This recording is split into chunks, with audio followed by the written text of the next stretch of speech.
It was my husband's funeral.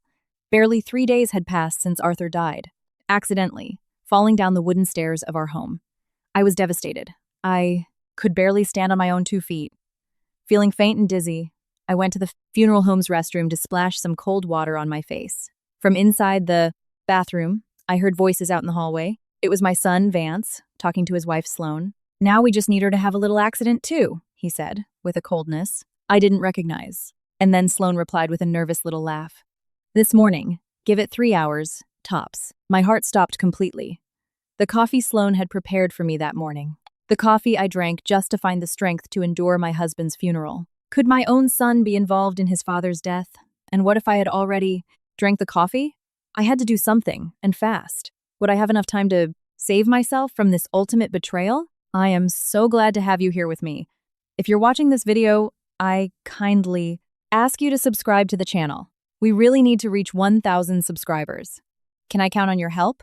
We are building a beautiful community of strong women. Your presence is so important, and your support is essential for our work, so we can keep telling stories like this one. Also, let me know in the comments where you are listening from. We love knowing how far our stories travel. My legs began to tremble so violently that I had to grip the edge of the bathroom sink with both hands just to keep from collapsing onto the cold ceramic tiles. The white marble beneath my fingers was the only solid thing in that. The only thing anchoring me to a reality that was crumbling around me in ways my mind could barely process. 3 hours tops. Those 3 words bounced around inside my skull like stray bullets, with each repetition. They grew more terrifying. I pulled back my sleeve to look at my wristwatch, an antique gold piece Arthur had given me for our 20th anniversary, but my hands were shaking so badly I could hardly read the dial. It was 11:07 a.m. The coffee. Sloane had made me that coffee at 8:30 a.m. in my own kitchen before. We left for the funeral home. She had been so insistent that I drink it. "You need your strength for such a hard day, Mom," she had told me, using that sweet, gentle voice that I now realized was pure venom disguised as concern. "Drink it all, it'll do you good. You can't go to the service on an empty stomach." I had been so shattered by Arthur's death, so consumed by my grief, that I couldn't even think straight.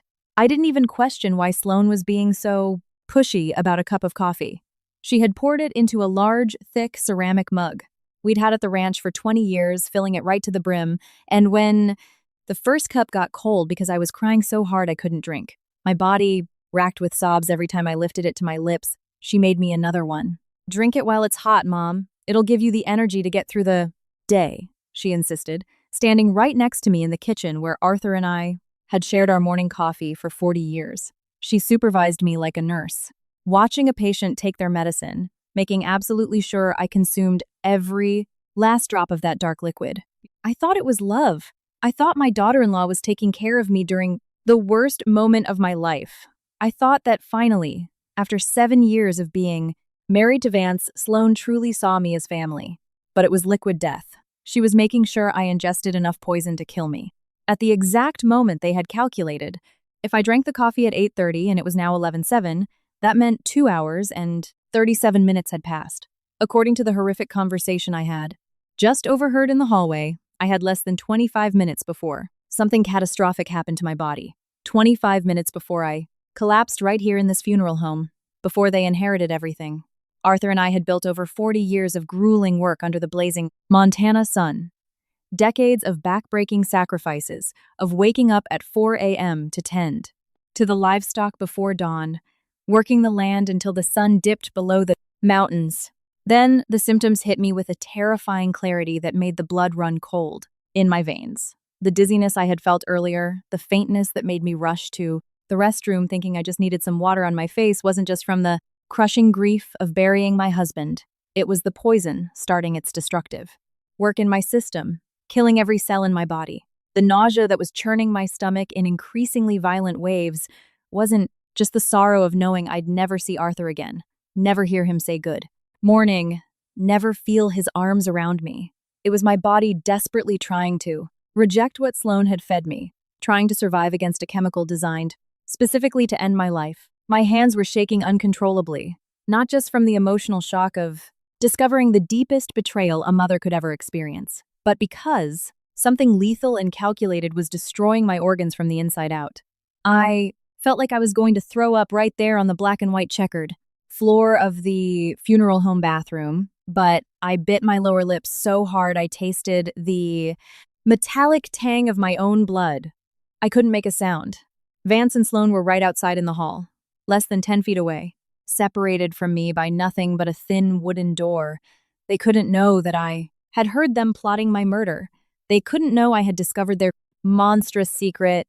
Their voices continued to filter in from under the door, and every word was a knife plunging deeper into my already shattered heart. Vance asked in a low but clear voice, a voice that sounded like a cold, calculating stranger, not the little boy I had raised with all my love. "Are you absolutely sure no one is going to suspect anything? We can't afford a single mistake." Sloane replied with a chilling confidence that made me realize this wasn't improvised. This wasn't a rushed, sloppy plan. They had meticulously orchestrated this for weeks, maybe months. "No one is going to suspect a thing, babe. They'll say it was the emotional shock from Arthur's death, that her frail old heart couldn't handle the stress. A heart attack brought on by grief. At 62, it's completely believable. Old women die of a broken heart all the time when they lose their husbands. It's almost romantic. Old women. That's what she called me, like I was disposable, like my life was worth less because I was in my 60s, making me an easy target and justifying my premeditated murder." Then Vance spoke again, and what he said finally caused my knees to give out. I sank to the cold bathroom floor, my black morning dress crumpling beneath me. "And then absolutely everything will be ours, forever.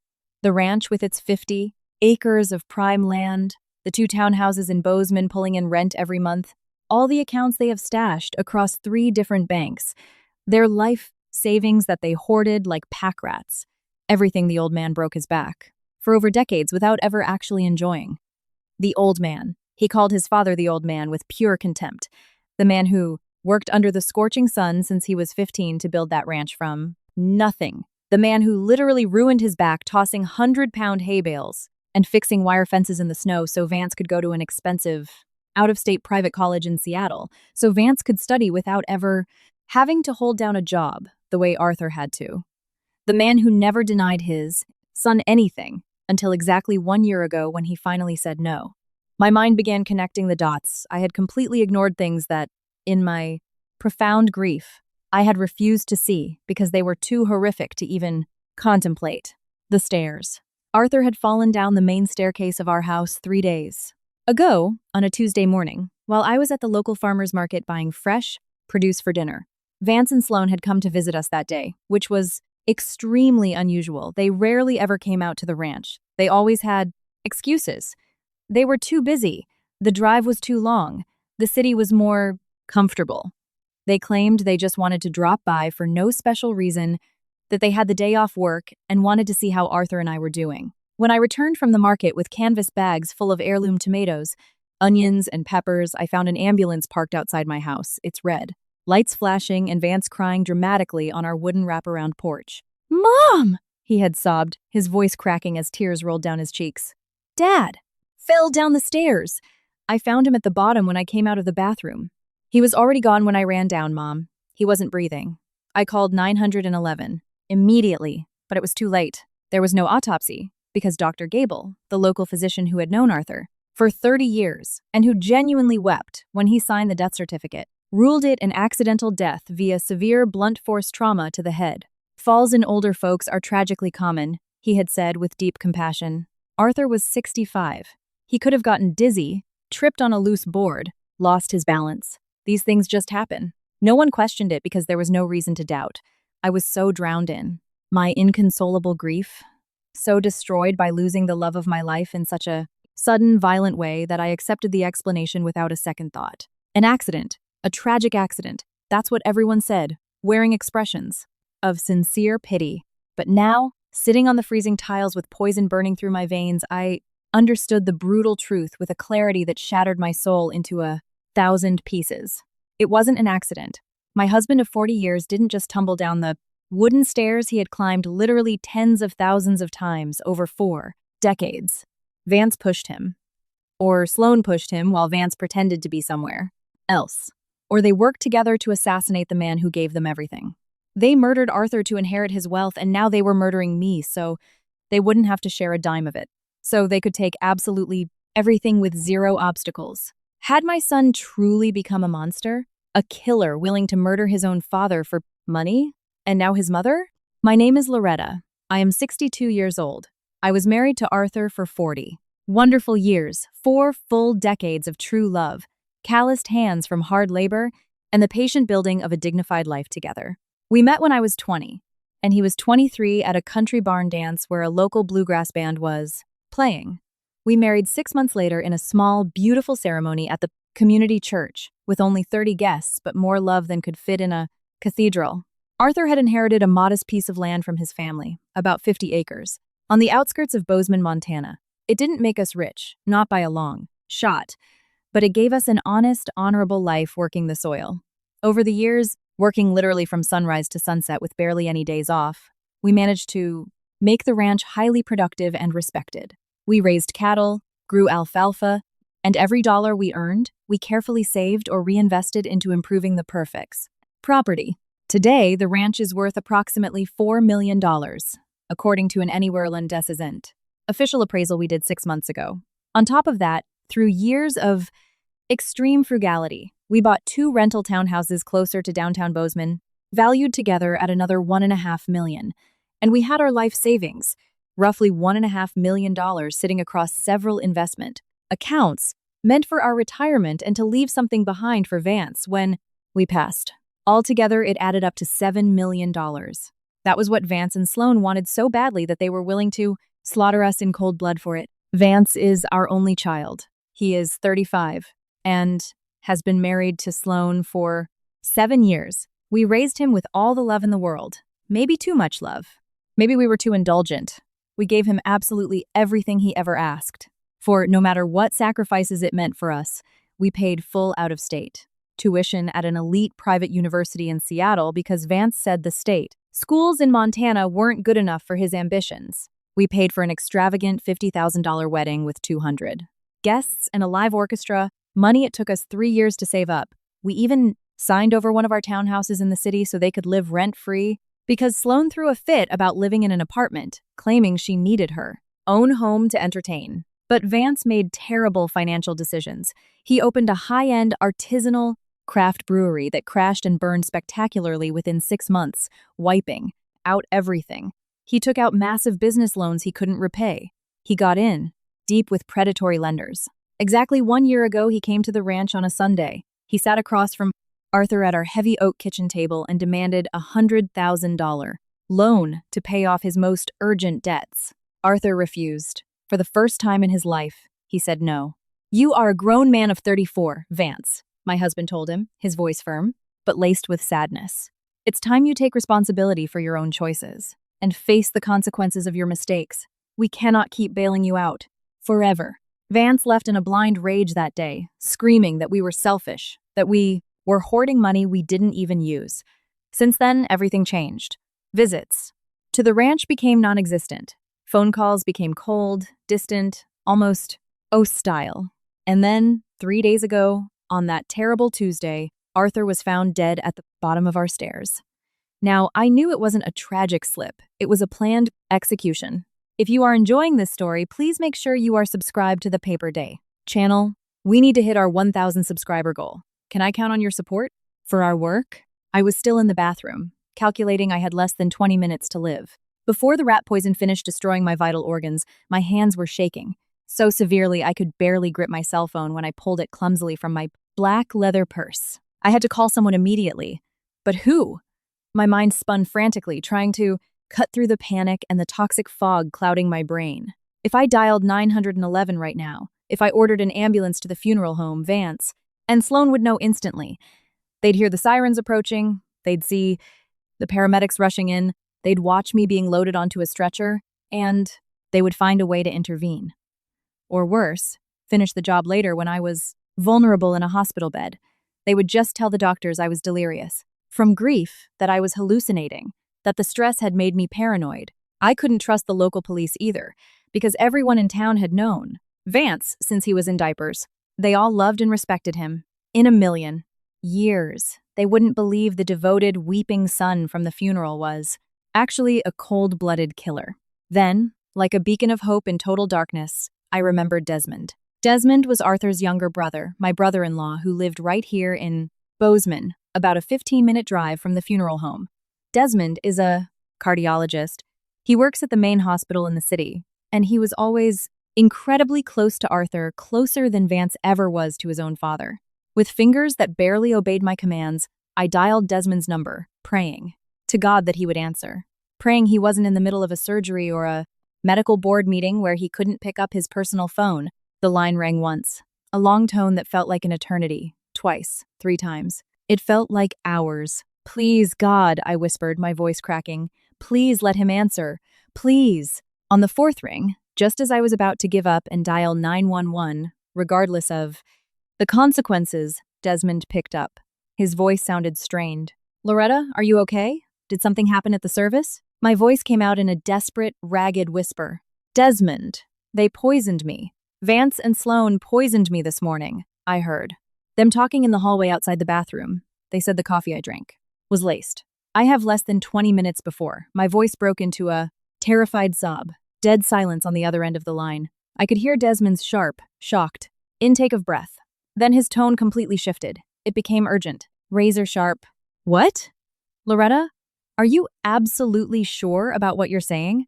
This is incredibly serious." Tears streamed down my face, ruining the dark makeup I had put on for the funeral. I heard them with my own 2 ears, Desmond. They said they put something in my cup. They said 3 hours, tops. It's been almost 2 hours, and 40 minutes. And Desmond. I lowered my voice to an absolute whisper. I think they murdered Arthur too. I think the stairs weren't an accident," I heard. Them talking about inheriting everything. Desmond's demeanor instantly locked into pure, professional medical mode, the voice he likely used when barking orders during a life-or-death crisis in the air. "Listen to me very carefully, Loretta. Do exactly as I say. Do not eat or drink. Absolutely anything else. Do you hear me? Nothing. Not water, not coffee, nothing anyone hands you. Can you walk out of there without them suspecting you? No? I'm locked in the bathroom. They're right outside in the hall. I can hear them. I need you to walk out of that bathroom, act as normal as humanly possible, considering you're at your husband's funeral, and leave the building using any believable excuse. I am coming to get you right now. Can you make it to the street corner down the block?" "I think so. But I feel so sick, Desmond. The nausea is unbearable. That's the poison absorbing into your system. Fight it. I need you on that. Corner. I will be there in exactly 10 minutes. I'm leaving right now. And Loretta." Desmond paused, his voice trembling with a dark intensity. "If what you're telling me is true, I am going to save your life. I swear it on my brother's grave." I splashed freezing water from the faucet onto my face, frantically trying to scrub away the obvious tear tracks. I smoothed down my hair with violently shaking hands. I looked at myself in the mirror and practiced the most neutral, sorrowful expression I could muster, even though inside I was screaming in sheer terror and agony. I took 3 deep breaths, trying to slow my racing heart that felt like it was going to hammer its way out of my ribcage. I opened the door slowly and stepped out into the hallway. Vance and Sloan were exactly where I had heard them, lingering near the bawn entrance of the main parlor where Arthur's silver casket lay, surrounded by white lilies.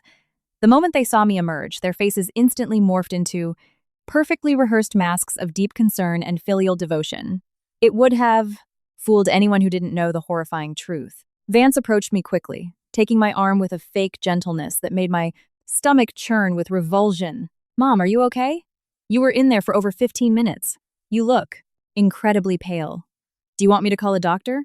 Of course, he knew exactly how long I was in there. He was meticulously timing my death, counting down the minutes until the poison finished me off. I forced a weak, grieving smile that physically hurt my facial muscles.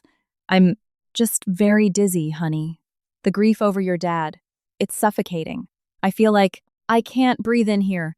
I desperately need some fresh air. I'm just going to take a walk outside the building." Sloan chimed in immediately, too fast, too eager, dripping with that saccharine, synthetic sweetness. "I'll go with you, Mom. You shouldn't be alone in this delicate state. You might pass out." I looked her dead in the eyes, the same brown eyes that had smiled at me as she handed me a cup of death in my own kitchen and spoke with all the firmness I could scrape together. "No, Sloan. I need to be completely alone for a few minutes. Please respect that. I just need to walk to process that Arthur is really gone forever. Vance hesitated for a long second. I saw him shoot a quick, calculated look at Sloane. She gave a barely perceptible shrug. They probably figured it didn't matter if I went outside alone. The toxin would drop me in less than 15 minutes anyway. They'd just run outside, find me collapsed on the pavement, cry over my body, and collect their $7 million. All right, Mom, Vance said, his voice dripping with faux concern. But please, don't go far. We need you here with us. We all need you today. You need me dead to get your inheritance, I thought bitterly, turning my back on them and forcing myself to walk toward the exit. Every step toward those heavy oak front doors was a monumental, agonizing effort. My legs felt like they were made of molten lead, heavy and unsteady, buckling slightly with every movement. The edges of my vision were turning black and fuzzy. The entire room seemed to sway and pitch like the deck of a ship in a storm. My stomach was on fire, a searing liquid agony that intensified with every passing second. Sweat soaked through my black dress, cold beads dripping down my forehead. But I kept walking. I forced myself past the dozens of family members and ranching neighbors who had driven in to pay their respects to Arthur. They all wore genuine faces of mourning, completely oblivious that they were attending the funeral of a man brutally slaughtered by his own son, and that they would soon be attending mine if I didn't make it out those doors. I finally pushed through the exit, feeling Vance's gaze burning into my back, like a branding iron. I knew, without turning around, that he was watching me, mentally counting down the seconds until I died. I hit the sidewalk, and the bright midday sun struck me like a hammer to the skull, blinding me temporarily. I clung desperately to the metal street lamps to keep myself upright, dragging my feet toward the corner Desmond had specified. The symptoms were compounding exponentially now. My vision was dimming as if someone were slowly turning down a dimmer switch. The abdominal cramps were sharp, stabbing pains that made me want to scream out loud. Then, like a divine miracle, I saw Desmond's white SUV careening around the pass corner, tires screeching against the asphalt. I had never been so relieved to see anyone in my entire life. He slammed the brakes right next to me, kicking up dust, and threw his door open without even putting the car in park. He grabbed me firmly by the shoulders at the exact moment my knees gave out. Completely. I've got you, Loretta, he grunted, practically lifting me into the passenger seat.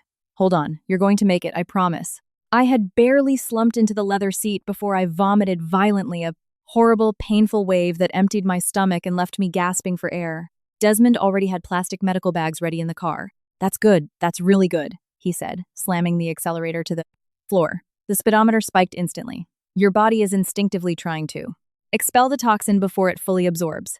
Keep throwing up if you need to. Don't. Hold it back. The 15-minute drive to Bozeman General was a blurred nightmare of blinding pain, paralyzing fear, and relentless nausea. Desmond drove like a madman, weaving aggressively through traffic, blowing through red lights and laying on the horn to force cars out of his way. With one hand gripping the steering wheel, he held his phone to his mouth on speaker. This is Dr. Desmond Arthur, ER Cardiology.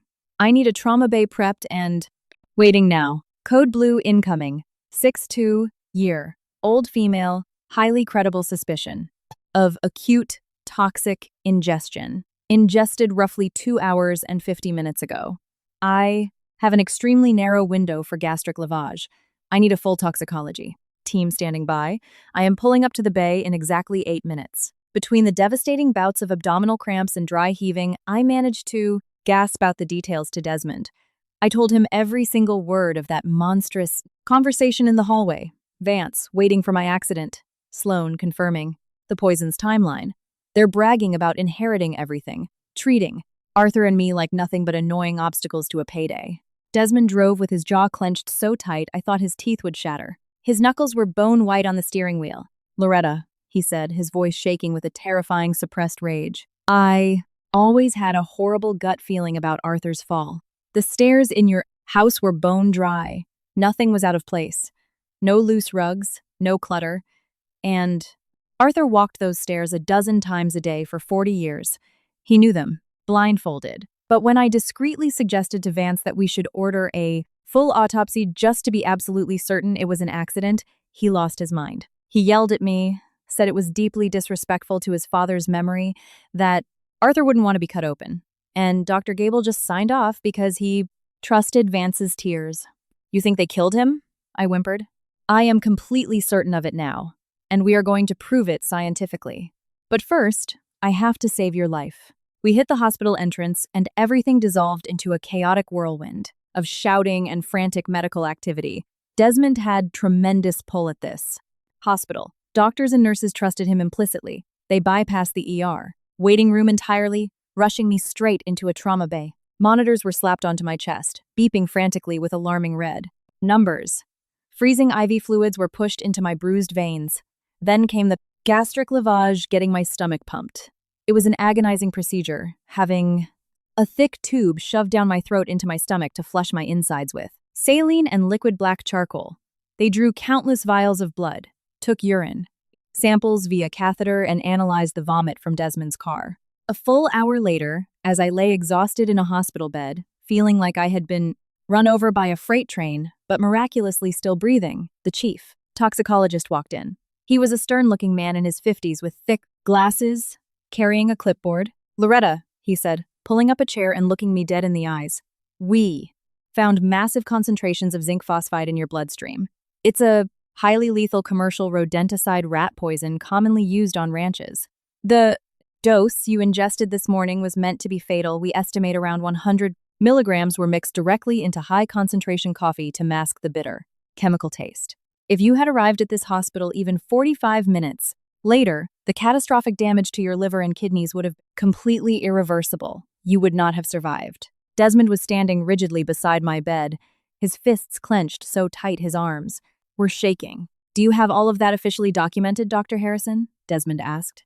"Can you medically certify that this was premeditated, intentional poisoning, and absolutely not accidental ingestion?" The toxicologist nodded gravely. "It is fully detailed in her medical chart with my signature. Furthermore, the specific method of administration calculating the exact ratio with dark coffee to mask the flavor shows clear premeditation and a chilling understanding of the chemical. This was no accident. Someone deliberately tried to assassinate her." Desmond pulled out his phone. "I'm calling the police right now." 2 grueling hours later, while I remained under strict observation, hooked up. 2 IV bags flushing the residual poison from my battered kidneys. The police raided Vance and Sloane's townhouse. Detective Callahan, a grizzled homicide veteran, called my hospital room personally to tell me what they found. They discovered a commercial tub of rodent X rat poison, the exact chemical matched to the zinc phosphide in my blood, hidden in Vance's garage behind some old cardboard boxes. But the most damning evidence of all was their cell phones. They had exchanged dozens of text messages that they were too arrogant to permanently delete. Meticulous, detailed conversations planning both of our murders with a psychopathic coldness that made my blood run icy when the detective read me the transcripts.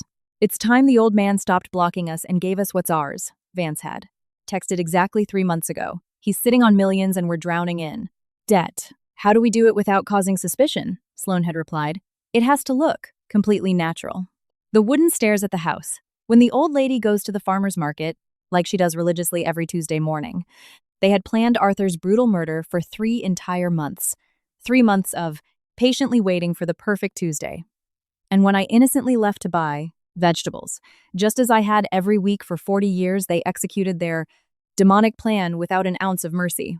Under the crushing weight of a police interrogation, Vance broke in less than 2 hours. Detective Callahan told me my son folded like a cheap lawn chair, sobbing hysterically and confessing to absolutely everything to try and save himself. Sloane had personally shoved Arthur down the stairs with all her strength, while Vance hid in the upstairs bathroom to secure a perfect alibi as the discoverer of the body. They had orchestrated it down to the second. Sloane asked Arthur to help her look for some old tools in the dusty attic. When they reached middle landing of the stairs, the exact point where a fall would be most lethal, she forcefully shoved him squarely in the back. The sheer weight of Arthur's body tumbling down that steep wooden pitch guaranteed severe cranial trauma and near-instant death. Vance then sprinted out of the bathroom, seconds later, to find his father and perform his hysterical 911 call. Their original plan was to wait a respectable month after the funeral before I had my own convenient accident. Maybe I'd tumble down those same tragic stairs, or maybe Sloane would just poison my coffee slowly, day by day, until my organs failed naturally. But when they saw me at the funeral so devastated, so incredibly weak and vulnerable, they got greedy and decided to accelerate the timeline. Why wait a month when they could make it look like the grieving widow simply died of a broken heart on the day of the funeral? The police immediately obtained a judge's order to exhume Arthur's body from the bed, local cemetery. I was still hooked up to machines in the hospital when Desmond returned from witnessing the forensic autopsy. He slumped heavily into the chair next to my bed, looking completely destroyed. "Loretta," he whispered, taking my trembling hand. The medical examiner found undeniable evidence of massive blunt force trauma to the back of Arthur's skull. It is entirely consistent with a violent strike from behind, and completely inconsistent with a natural forward-falling accident. The fracture patterns prove he was hit with tremendous force while his back was turned. He was shoved. I squeezed my eyes shut, hot tears streaming down my face. My Arthur, my beloved, husband of 40 years, slaughtered like livestock by our own flesh and blood, for a payout. "There's something else," Desmond said, his voice thick with disgust. The coroner also found trace amounts of zinc phosphide accumulated in Arthur's liver, small, non-lethal doses that built up over weeks, maybe a whole month, before he died. They were slowly poisoning him, too, before they pushed him. My anguished mind instantly flashed back to Arthur's last few weeks alive. He had complained constantly of an inexplicable, crushing exhaustion. He had sharp stomach pains that made no sense. He lost his appetite entirely, which had worried me sick. "You're not eating, honey," I had told him, rubbing his shoulders. "You need your fuel for the ranch work." And he had looked at me with those tired eyes I now realized belonged to a man being systemically poisoned, and said weakly, "I just don't have an appetite. Retta, I don't know what's wrong with me. I'm just so tired all the time." They were slowly killing him right in front of my face for weeks, and I didn't suspect a thing. I thought it was just age, the natural wear and tear of a 65-year-old rancher. I had even scolded him for skipping meals. The guilt crushed my chest like an anvil. "You couldn't have known," Desmond said, reading my mind perfectly. "The symptoms mimic 100 different common ailments: fatigue, indigestion, stress. No doctor on earth would suspect deliberate heavy metal poisoning without a reason to look for it. Vance and Sloan are the psychopaths here, not you." But the devastating guilt remained. How did I not protect him? How did I miss the signs? 6 months later, I sat in a freezing, sterile federal courtroom watching my son and his wife stand trial for first-degree premeditated murder. The trial lasted 4 agonizing weeks, each day a fresh hell of new, painful revelations about the depths of their monstrous betrayal. Vance and Sloan turned on each other viciously, like cornered rabid dogs fighting for survival. Vance testified through dramatic, theatrical tears that Sloan was a psychological manipulator. He claimed she planted the venomous idea in his vulnerable mind that he could never have killed his own father without her constant, evil influence. Sloan, playing the victim, testified with a trembling lip that Vance had, threatened her repeatedly, that she lived in paralyzing fear of him, and that she only pushed Arthur because Vance said he would kill her if she didn't. But the hundreds of recovered text messages destroyed both of their lies beyond any reasonable doubt. The texts proved they planned it together, enthusiastically. They made democratic decisions on the murder method. They even engaged in grotesque celebrations after Arthur was dead. "One down, one to go," Vance had texted the day after his father's fake funeral. "We're gonna be so rich and free, babe," Sloan had replied, attaching emojis of money bags and champagne glasses. I was forced to take the witness stand. I sat in that elevated wooden box, staring directly at Vance without blinking. I forced myself not to look away, even though it tore my soul apart. "I literally starved myself for 3 days to make the tuition payment for your expensive private college when a drought killed our entire alfalfa crop," I said, my voice shaking but projecting loud and clear across the silent courtroom. I woke up religiously at 4 a.m. for 20 solid years to milk the cows, cook breakfast, and do the chores while you slept comfortably in a warm bed, just so you could go to school rested. Your father broke his spine under the 100-degree summer sun, working rock-hard dirt so you would never know what hunger felt like. So you could have new brand-name clothes every school year. So you could have absolutely everything you needed, and everything you simply wanted on a whim. I paused, pointing a trembling finger at him. "And you slaughtered him for money you didn't even earn." Vance sobbed uncontrollably. He cried so hard the bailiffs had to bring him a whole box of tissues. He begged for forgiveness, over and over, his voice a pathetic wail. Mom, I'm so sorry. I don't have the words. I don't know what happened to my brain. The massive debt, the loan sharks, the pressure. I completely lost my mind. But I love you. I've always loved you. And I love Dad with all my heart. I don't know how I became this monster, but his abundant tears meant absolutely nothing to me. He didn't cry when he coldly plotted his father's murder for 3 months.